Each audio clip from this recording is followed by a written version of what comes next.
Madame, Monsieur, chers invités, bienvenue dans cette maison d'édition de l'Harmattan Sénégal où cet après-midi nous organisons cette cérémonie de dédicace de l'ouvrage de Philippe Canteloup, Les Chroniques Noires d'un Lévau blanc.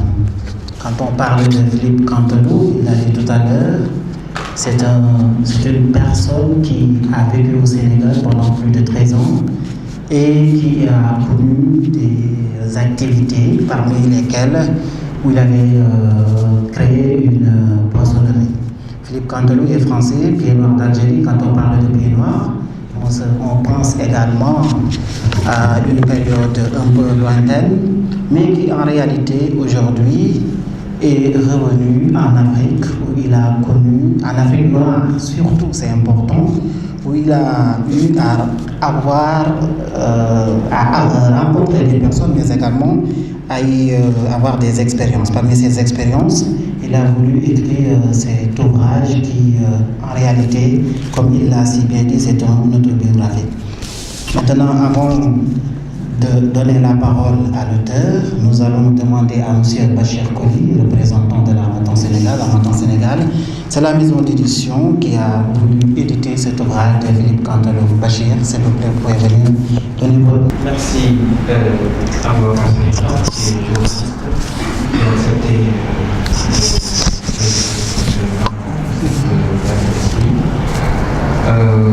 puisqu'il s'agit de noir d'un Lévau blanc et que c'est des Lévaux. Philippe, je ne sais pas si tu savais que chez les Lévaux, quand on dit Nakinder, pour dire comment est-ce que vous allez. Ah bon, non. Donc, on apprend tous les jours. Oui, voilà, Nuit Nemolène, je vous salue. Quand même, peut-être pourra revenir sur ça. Voilà.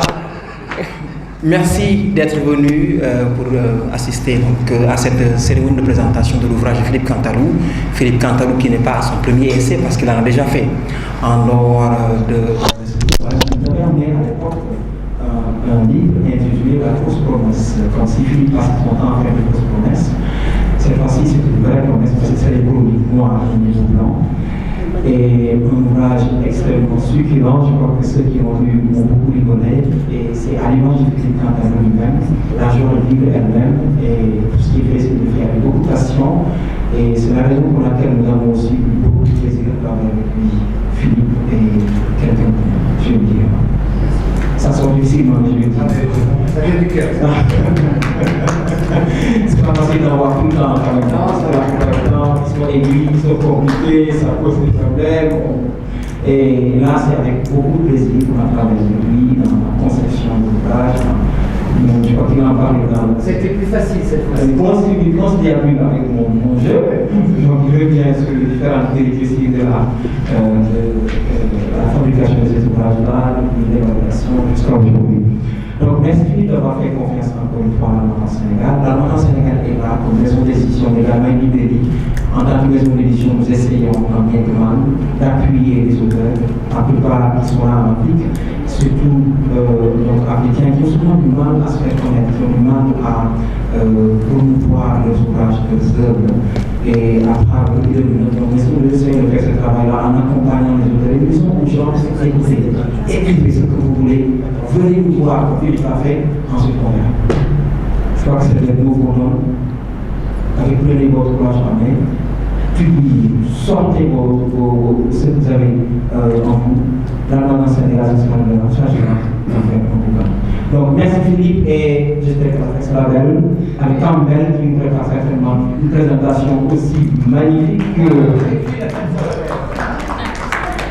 Merci beaucoup, Bachir. En tout cas, j'espère que les invités essaieront quand même de venir à l'Harmattan Sénégal pour pouvoir participer, parce que je suis convaincu quand je rencontre nous, Sommeil une histoire, sommeil des expériences qui peuvent faire l'objet de bouquins.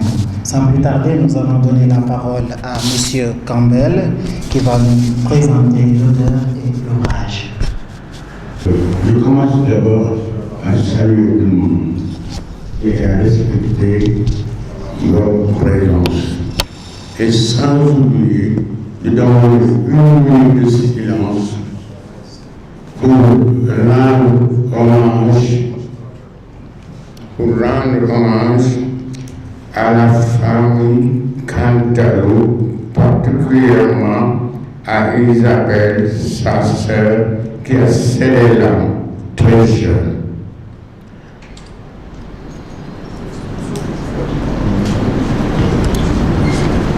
Pour Philippe, c'est quelqu'un qui est déjà pied noir et qui voyage. Non, t'approches pas trop du micro. Qui voyage. T'approches pas trop du micro. Qui voyage, qui rencontre et qui traverse des paysages, qui entend des mots qui l'inspirent. Alors, un beau ciel, des vagues musicales et tout, Philippe arrête sa barre et lance son art. Alors, et maintenant, il prend sa plume, il commence à écrire. Il aperçoit un arbre qui est le baobab, qui lui donne la nostalgie de son enfance au Sénégal. Alors, il a su que c'était sa place. Il est resté déjà poissonnier, guerrier qui s'est toujours battu. Alors, maintenant, il y a une étoile que Vénus a envoyée, une étoile bleue qui venait de naître, et il suivit cette étoile jusqu'en Afrique du Sud.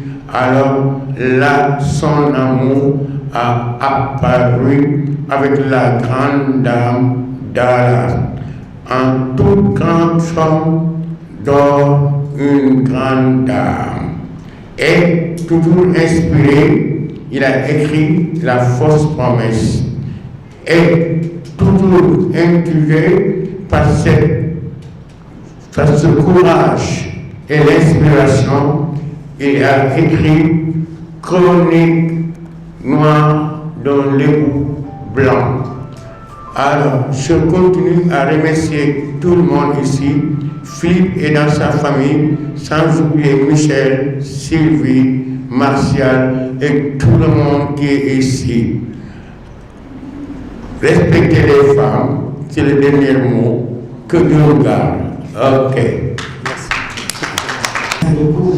Campbell. Achille, il paraît que ce soir, cet après-midi, nous avons vraiment des personnes spéciales qui ont l'humour en elles. Parce que après Philippe, que j'ai rencontré tout à l'heure, nous avons discuté pendant 5 minutes. J'ai vu 3 minutes 50. 3 minutes 50, voyez-vous. J'ai vu en lui cet humour, cette joie de vivre.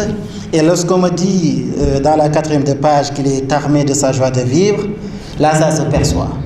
Et M. Campbell également est à l'image de Philippe. Je comprends pourquoi il a voulu que M. Campbell nous présente l'ouvrage. Donc nous allons continuer, nous allons donner la parole maintenant à l'auteur, Philippe Cantalou. J'espère que Philippe, après cet ouvrage, vous m'avez dit tout à l'heure qu'il y a 5 manuscrits. Oui, non, j'arrête pas de travailler, moi, donc ça se dirait, on dirait pas, mais... Alors, donc, faites-nous part, en tout cas, de vos impressions, de ce qui vous a poussé à écrire cet ouvrage.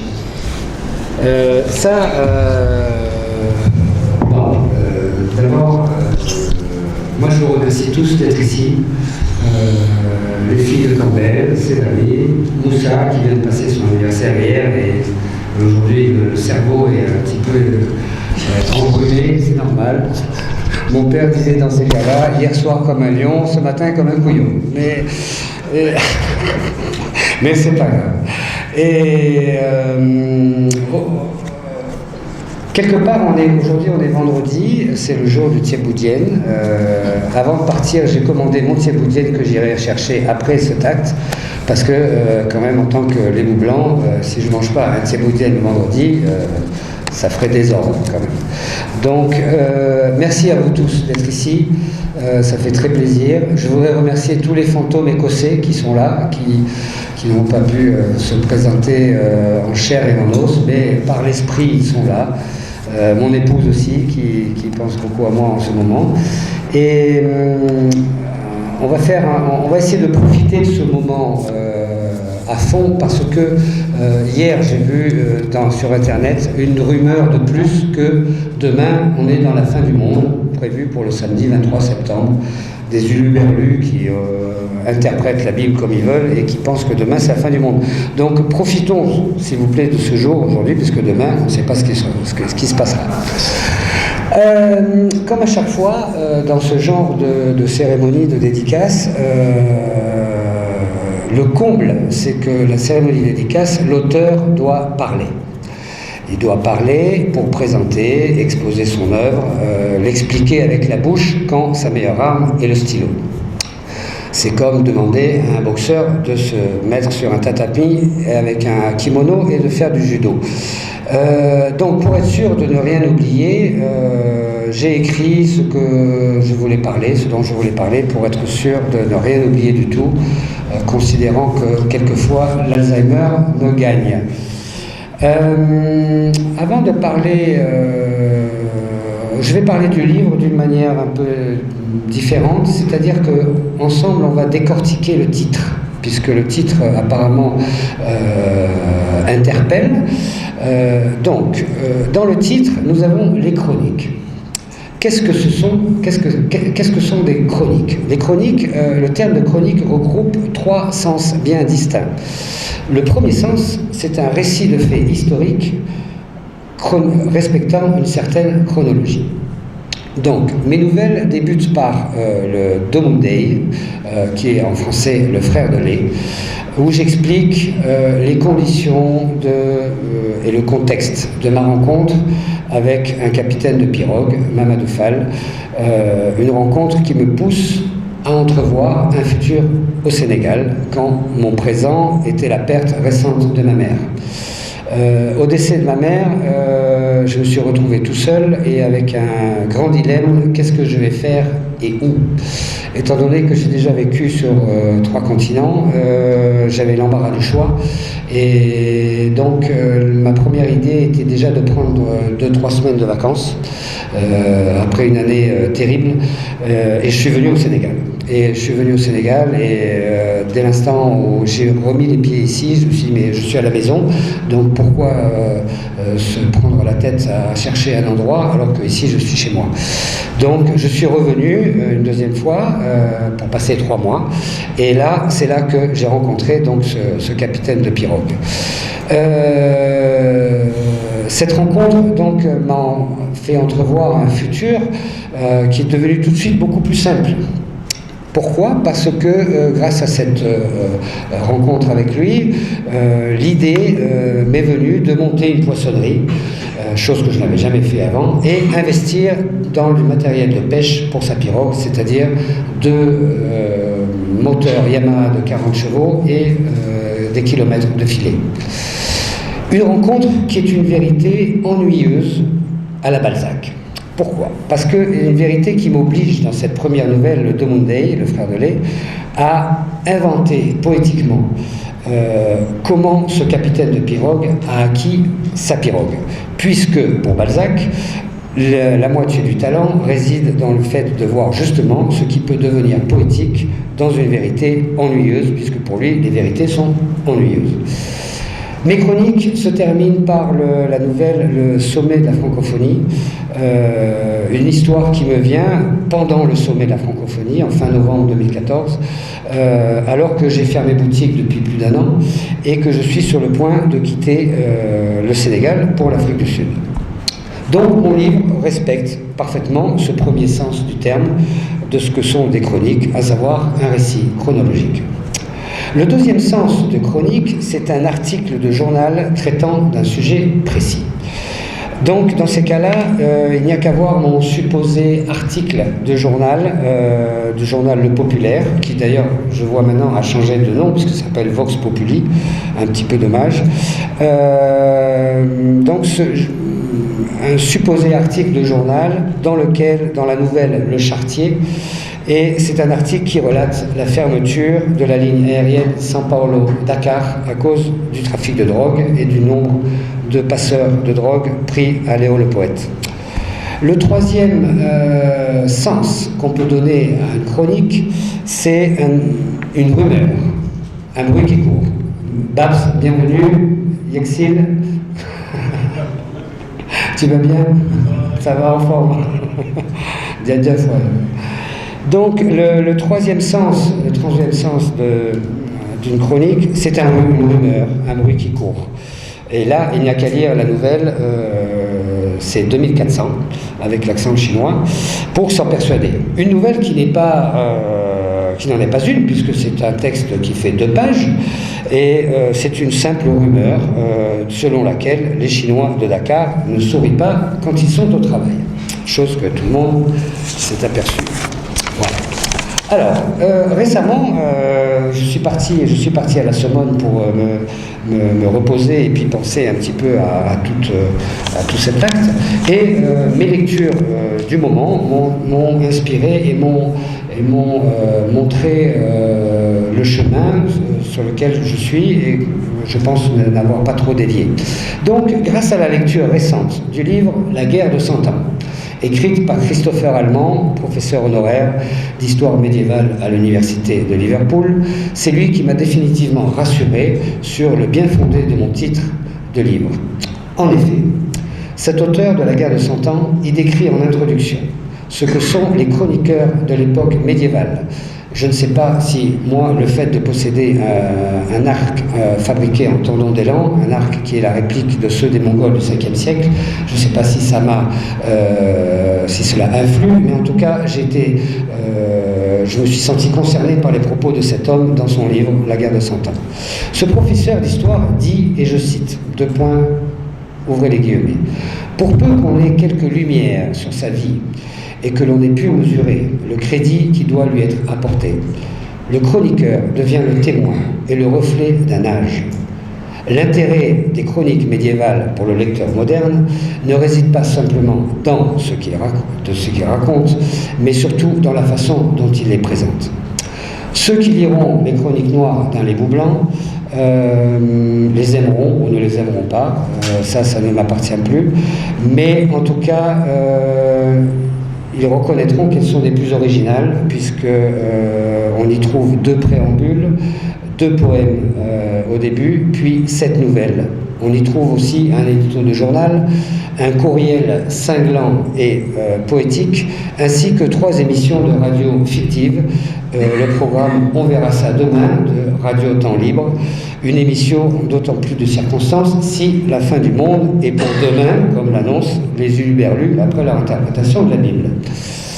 Donc, pour Christopher Allemand, dans sa guerre de 100 ans, les chroniqueurs émaillaient souvent le récit des faits par des commentaires personnels.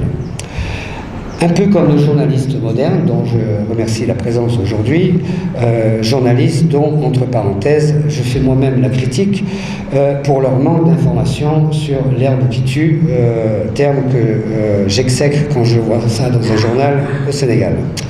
Les chroniqueurs médiévaux exprimaient ainsi leurs opinions, non seulement sur les événements politiques et militaires de l'époque, mais aussi sur une large gamme de problèmes reflétant les angoisses de leur temps. Dans la nouvelle Emma, qui est dédiée à ma sœur Isabelle, dont Père Campbell a fait avec grand plaisir une mémoire, dans la nouvelle Emma, je parle du marché du logement à Dakar. Dans la nouvelle Le mariage blanc, je parle de la conception de l'amour. Dans Le Chartier, je parle de la difficulté de rester intègre quand on est pauvre. C'est pas facile. Tout le livre est enveloppé par le manteau invisible et pourtant bien présent de la DQ, la recherche des 2400 francs de la dépense quotidienne, le repas du jour. Des thèmes qui collent bien, je pense, à l'époque de notre Sénégal de 2017. Dans son quadrilogue invectif, le Normand Alain Chartier formula une critique brève et percutante de l'état de la France en 1422. Je pense que mes chroniques noires sont une petite critique brève et percutante du Sénégal de 2017.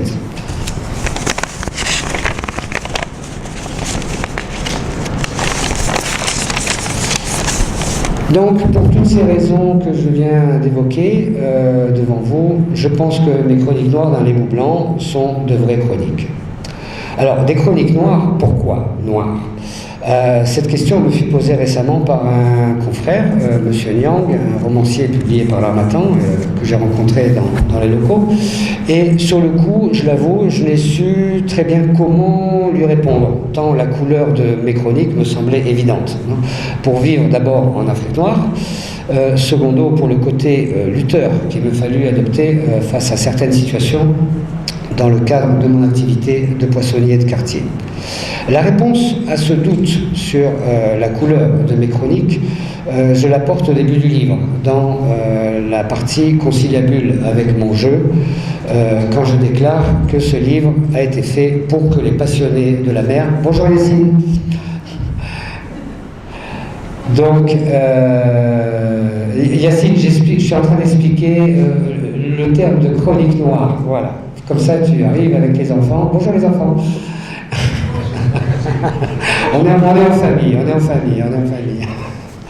Donc, dans le conciliabule avec mon jeu, qui décrit un peu toute la difficulté du processus de ce livre. Ce livre, c'est un processus de 4 ans quand même. Du jour où j'ai commencé du jour où j'ai fermé la boutique, j'ai commencé à écrire. Pourquoi? Parce que d'abord j'ai perdu mes cheveux à cause du stress que tout commerçant peut vivre dans ce pays, alors que je n'ai aucun problème de capillaire. Et quand j'ai fermé boutique, donc je me suis mis à écrire. Et le premier jet de ce manuscrit a été présenté au docteur Diallo, qui est le directeur de l'Harmattan, et lui m'a posé une question d'entrée. Il m'a dit « Pourquoi vous avez arrêté la poissonnerie ?» J'ai dit « Quand j'ai vu que je faisais rire les poissons, j'ai arrêté de les vendre. » Donc ça l'a beaucoup fait rire. Ceci dit, après j'ai réfléchi à cette phrase et je me suis dit pourquoi les poissons riaient. C'est pas parce que je faisais le clown dans la chambre froide, c'est parce que je n'arrivais justement pas à vendre les poissons. Donc voilà.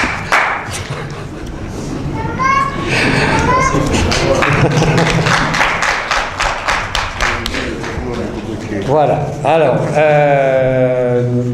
donc étant donné que j'ai vu que les poissons, j'arrivais pas à les vendre, d'ailleurs mes amis, ma famille s'inquiétaient de me voir poissonnier alors que j'avais jamais fait ça de ma vie. Ils me demandaient alors, et les poissons, comment ça se passe? J'ai dit moi les poissons, ils m'embêtent pas, ils sont dans la chambre froide, dans de la glace pilée, c'est les gens qui m'embêtent.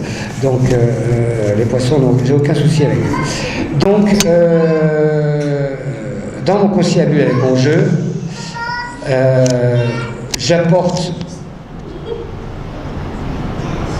je dis pourquoi j'écris ce livre. J'écris ce livre pour que les passionnés de la mer et de littérature, mais R-A-I-E-S et lecteurs, puissent enfin batifoler dans les eaux troubles qui s'échappent des caisses de polystyrène entreposées dans la chambre froide d'un poissonnier. Donc ces eaux troubles, sombres, noires, et puis le noir contraste bien avec mon sobriquet, le lébou blanc, donc d'où les chroniques noires, pour répondre à la question. Maintenant qu'on a décortiqué le titre, vous allez me demander pourquoi le lébou blanc. Bon, c'était très simple. Les lébous ont vu que je connaissais le poisson et surtout, je leur montrais comment le cuisiner, parce qu'eux savent le pêcher, mais certains n'ont pas de grand talent culinaire. Enfin, je parle surtout des hommes, c'est surtout les femmes qui cuisinent. Donc, une femme, quand elle rentrait dans la poissonnerie, qu'elle demandait du poisson, je lui demandais la première question, c'est pour faire quoi? Alors, suivant ce qu'elle voulait faire avec ce poisson, je lui conseillais de prendre telle ou telle espèce. Voilà. Donc, après avoir décortiqué le titre, on va parler de la couverture. Je pense que tous vous avez vu la couverture avec mon apparence de Kadhafi et un poisson qui fume. Donc, on va décortiquer ça. Je passe sous silence mon apparence de Kadhafi sur la photo, c'est voulu, c'est une pure provocation, c'est de naissance. Je suis né en Algérie en 1966, 4 ans après l'indépendance de l'Algérie, et ma mère a voulu me faire naître à Alger pour dire merde à De Gaulle, donc ça je n'y peux rien, c'est génétique. Maintenant, comme je suis né en Algérie, c'est un pays quand même où on porte le chèche dans le regard. Donc si je porte le chèche, ça reste en famille. Maintenant, concernant le poisson qui fume, je dirais que le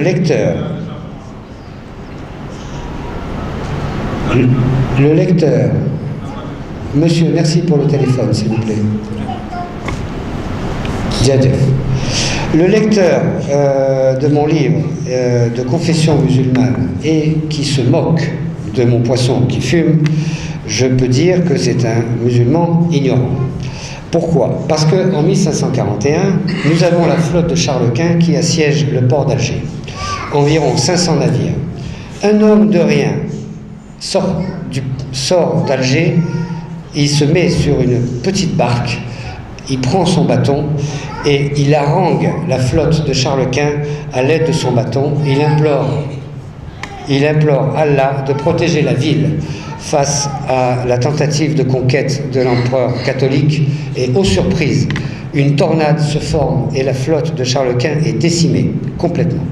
Notre homme devient un saint musulman à sa mort 10 ans plus tard en Algérie sous le nom de Sidi Wali Dada. Et Sidi Wali Dada est représenté sur certains tapis de prière, assis sur son tapis volant tiré par des poissons, un bâton en main. C'est une chronique historique, Sidi Wali Dada, que j'ai connue grâce au prix Goncourt Romain Gary et son roman La vie devant soi, l'histoire de la vieille Madame Rosa et ses 95 kilos. Madame Rosa, une ancienne prostituée qui élève des rejetons clandestins de jeunes prostituées de Paris pour leur éviter les affres de l'assistance publique. Dans le roman Romain Gary, La vie devant soi, c'est le petit Momo qui parle. Et le petit Momo a un ami, c'est Monsieur Hamil, vendeur de tapis dans le quartier, et c'est le voisin marchand de tapis qui dévoilera donc au petit Momo l'histoire du saint Sidi Wali Dada assis sur son tapis volant tiré par des poissons. Donc maintenant, sachant cela, sachant que l'histoire de Sidi Wali Dada, je pense que plus personne ne se moquera de mon poisson qui fume une cigarette. Rien n'est impossible. Rien n'est impossible. Comme dit mon ami Paco de la plage du Virage, restaurateur à la plage du Virage, et qui, dans la nouvelle Le sommet de la francophonie, s'est vu interdire les parasols sur la plage, car cela faisait désordre aux yeux des dignitaires du sommet. Donc, la semaine avant le sommet de la francophonie, les parasols ont été interdits sur les plages, et notamment la plage du Virage, puisque les voitures du cortège des dignitaires passaient par le rond-point du Virage, et qu'il fallait surtout pas que voir un parasol sur une plage. Ça fait désordre, un parasol sur une plage. On va dire quand même, on est où là, hein? On est où? On est en Afrique noire. Me répondraient mes anciennes voisines burkinabées de la poissonnerie du Libou Blanc, 6 au 53 de la cité à Sekna de Liberté 6 Extension à Dakar, et dont nous présentons aujourd'hui les chroniques. Quel est l'objectif du livre? Alors, l'objectif, pour parler de l'objectif du livre, comme vous avez pu vous en apercevoir depuis le début, je suis quelqu'un qui aime l'histoire. Et je pense que connaître le passé fait comprendre le présent.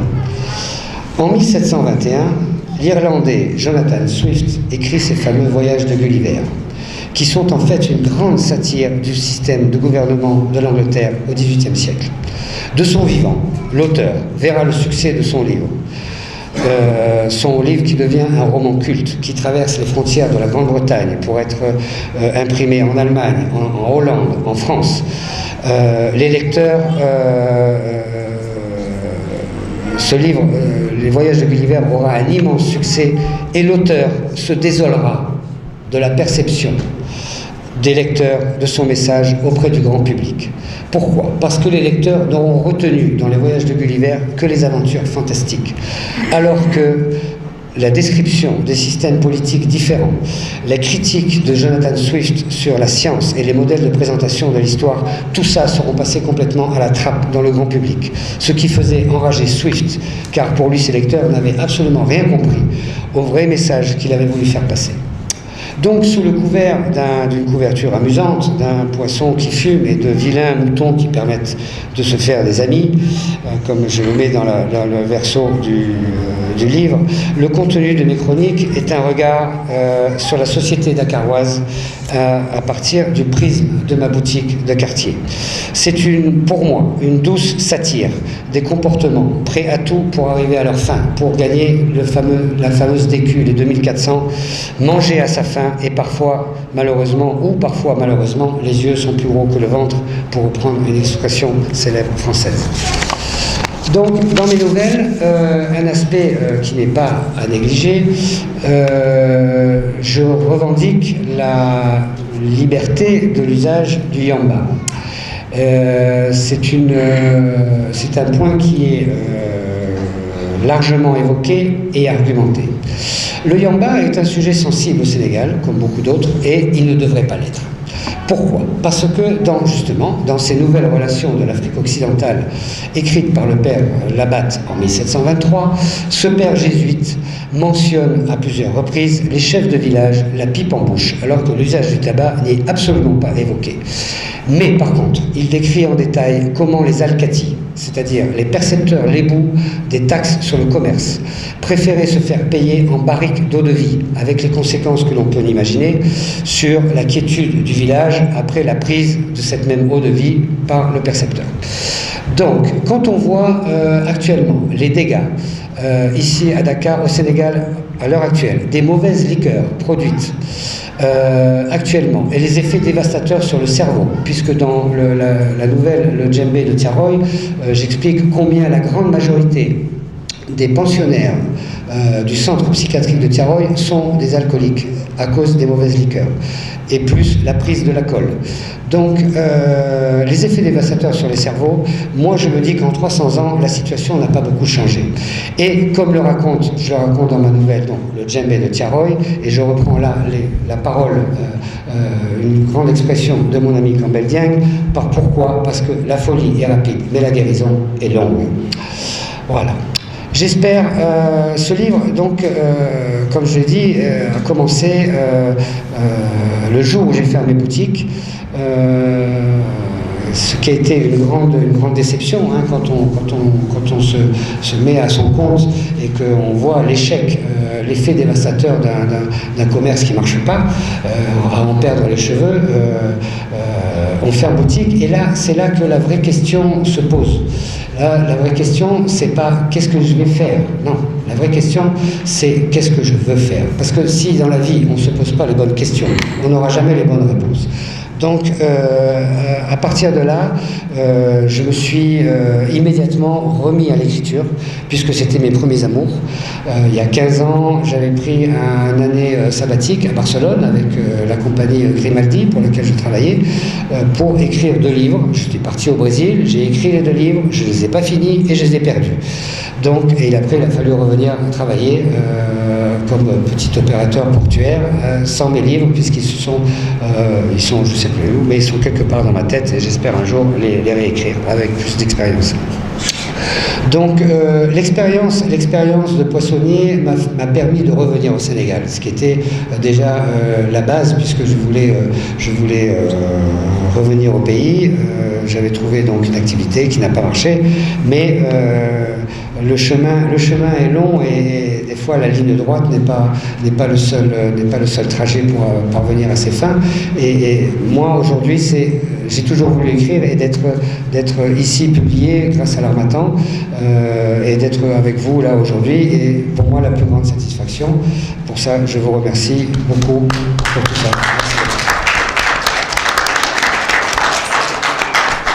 Merci beaucoup, monsieur. Je pense que vous avez été un peu surpris par ma présentation. Non, merci beaucoup. En tout cas, en tant que journaliste, j'ai vraiment été attiré par votre discours, mais surtout les chroniques et leurs titres, parce que lorsqu'on en parle de chroniques, d'habitude, ce sont des choses qui tiennent à cœur à l'auteur, mais vous avez donné un regard sur la société dakaroise, par ricochet qui est en réalité la société, puisque quand vous nous parlez de marché de logement à Dakar, qui est une réalité. Quand vous nous parlez de la pauvreté, comment être intègre dans la pauvreté, comment se débarrasser, se démarquer du stress, alors qu'ici, lorsqu'on est à Dakar, on vit souvent dans le stress, mais également, on sent également cette provocation, parce que lorsque vous nous dites qu'aujourd'hui, vous pensez que le marijuana devrait être utilisé à Dakar, cette provocation, c'est ça, mon auteur. L'expérience, quand vous nous dites que vous avez fait 3 continents, vous avez fait le Brésil, toute cette expérience montre qu'aujourd'hui, que vous avez acquis beaucoup d'expérience. On pourrait même se demander qu'est-ce qu'est l'homme sans l'expérience, parce que c'est l'expérience qui fait l'homme. Mais également, j'ai beaucoup aimé lorsque vous nous dites que vous êtes lébou blanc, parce que ici à Dakar, la connaissance et la maîtrise de la pêche est l'apanage des lébous. Et lorsque vous venez ici à Dakar, apprendre à ces lébous qui pensent maîtriser les secrets de la pêche et non, pas la pêche, le poisson. Le poisson en tant que tel, là c'est encore plus intéressant. Donc je trouve que c'est un ouvrage très intéressant, en tout cas en tant que journaliste, surtout l'actualité. Ici à Dakar, quand on parle de la pauvreté, du logement, du stress, de la pauvreté, surtout dans les coins les plus reculés, même du Sénégal, on y voit encore ces difficultés. En tout cas, je trouve que c'est un très très bel ouvrage et je vous en remercie. Merci. Maintenant, nous allons passer la parole au public, ceux qui veulent intervenir.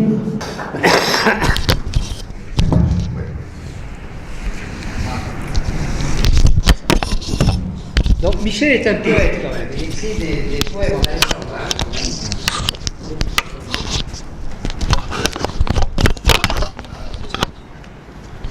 Ouais, je disais donc le fait de relire quelques chroniques qui figurent sur ce livre, ça m'a fait beaucoup rire et en même temps ça m'a permis de comprendre un peu mieux l'esprit corrosif de ce monsieur. Je dis bien corrosif parce qu'il est capable de nous prendre le chou carrément, mais vraiment d'une façon la plus belle qui soit. Voilà, je pense que c'est un peu le jardinier de nos têtes là, voilà, en ce moment là, avec ce livre. Et ça fait vraiment du bien. Je vous conseille vraiment de le lire parce que c'est quelque chose qui restera vraiment gravé dans votre mémoire déjà et en plus pour l'amitié d'ailleurs, tout simplement. Voilà. Voilà ce que j'avais à dire. Bon, je vous en dis pas plus. Hein.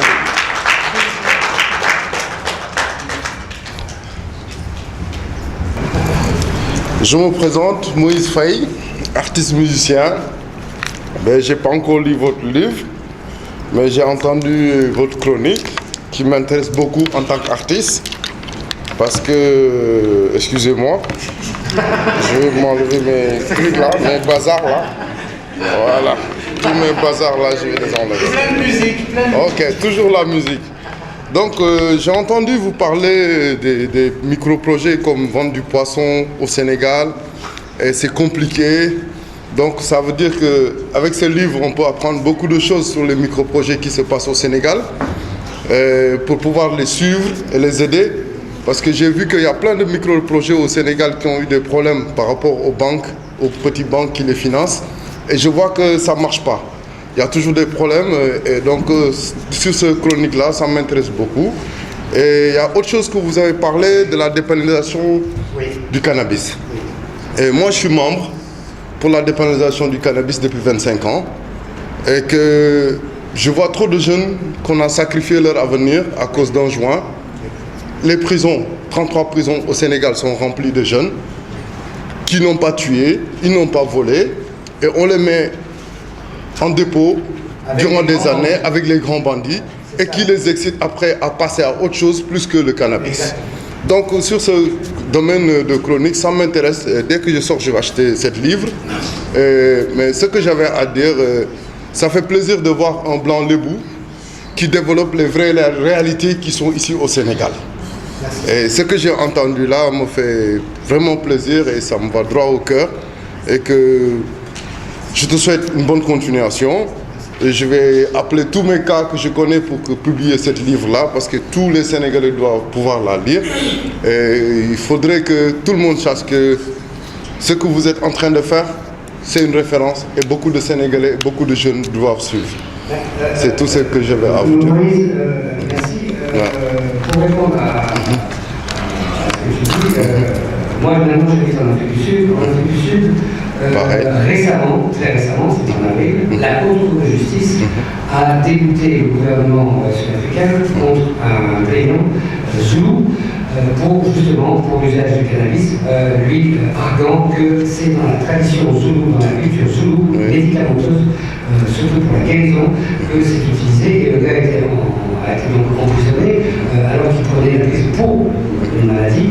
Et finalement, le gouvernement musulman a été débouté. Donc ça ne veut pas dire qu'on arrive à une dépénalisation, mais il y a un petit processus qui est enclenché.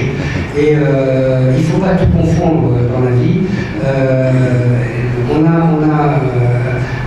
ici, bon, après il y a un tel problème religieux, tout ça, mais je ne vais pas rentrer là-dedans.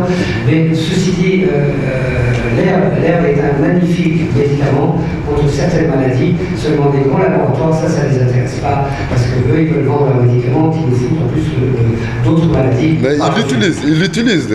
Moi, j'ai connu plein d'entreprises pharmaceutiques qui utilisent aujourd'hui les produits pour en faire des antibiotiques, des antidépresseurs. Il y en a plein qui font, ils en font des tissus. Il y a plein d'options. Je ne parle pas justement de fumer, mais il y a plein d'options qui peuvent se faire avec la cannabis. Donc moi, je suis content d'avoir entendu quelqu'un qui a osé entamer ce sujet-là au Sénégal. Absolument. Parce que pour la première fois, j'entends quelqu'un qui parle de son livre, de la cannabis et être ouvert comme ça, à ce point. Non, c'est la première fois. Donc je te félicite. Et on est derrière vous et on va appuyer vous. Merci beaucoup.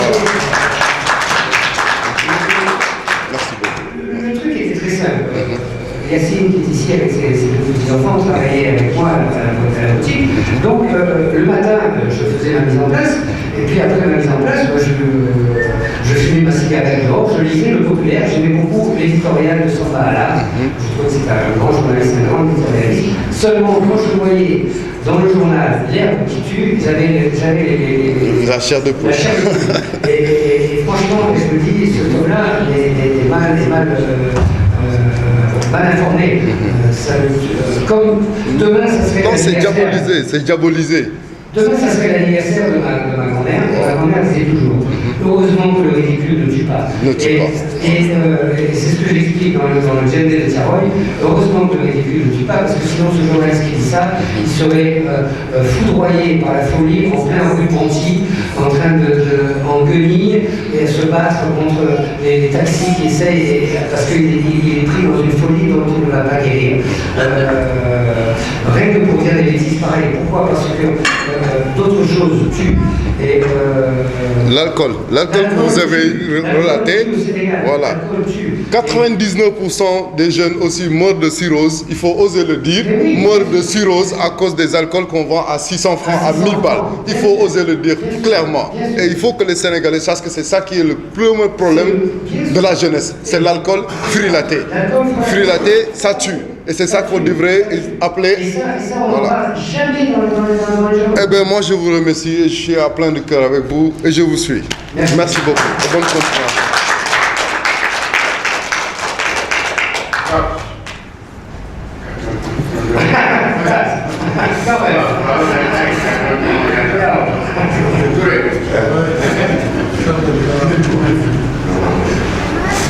Mais le doyen Mascal, vous avez vraiment des choses à nous apprendre d'après votre grande expérience. S'il vous plaît, monsieur. Et Yacine est là en plus. S'il vous plaît. Moi j'ai lu les chroniques. Mais défendez ce secours de vos coachings. Je n'ai pas relu les chroniques, je les ai lues la première il y a 2 ans. Oui, ça a changé. J'ai tout à relire, c'est complètement. Ça a changé. Parce que c'est Alzheimer aussi, je suis doyen, effectivement. Donc il faut que je me remette. J'attends d'avoir un petit peu entre les mains pour voir. C'est leur aujourd'hui, c'est toi Non, parce que c'est que, comme disait Martial, comme je l'explique dans le conciliabule avec mon jeu, j'ai repris à mon compte la fameuse formule de la loi qu'il faut travailler, retravailler et travailler encore. Donc j'ai pas, parce que j'ai dû réécrire, retoucher le manuscrit. Je parle de mon affaire judiciaire contre le pêcheur. Donc il a fallu voler des noms, il a fallu polir quelques attaques, simplement les polir, parce que j'ai considéré que si j'attaquais des personnes, j'avais des choses à dire contre elles, avec des motifs. Donc la langue française est une langue merveilleuse qui permet de dire la même chose, mais sur un ton différent.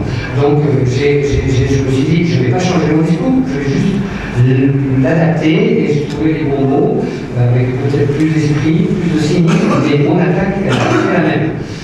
Ça, c'était quand même important, parce que moi, je n'ai pas la télévision, donc j'écris.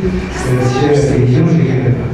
Et voilà, donc si le discours a paru un petit peu sérieux, le livre est très rigolo. Il y a des moments qui sont, je pense, très marrants.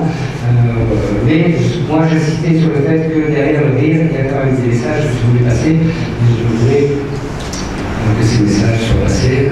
C'était quand même l'objectif de la chose. Enfin,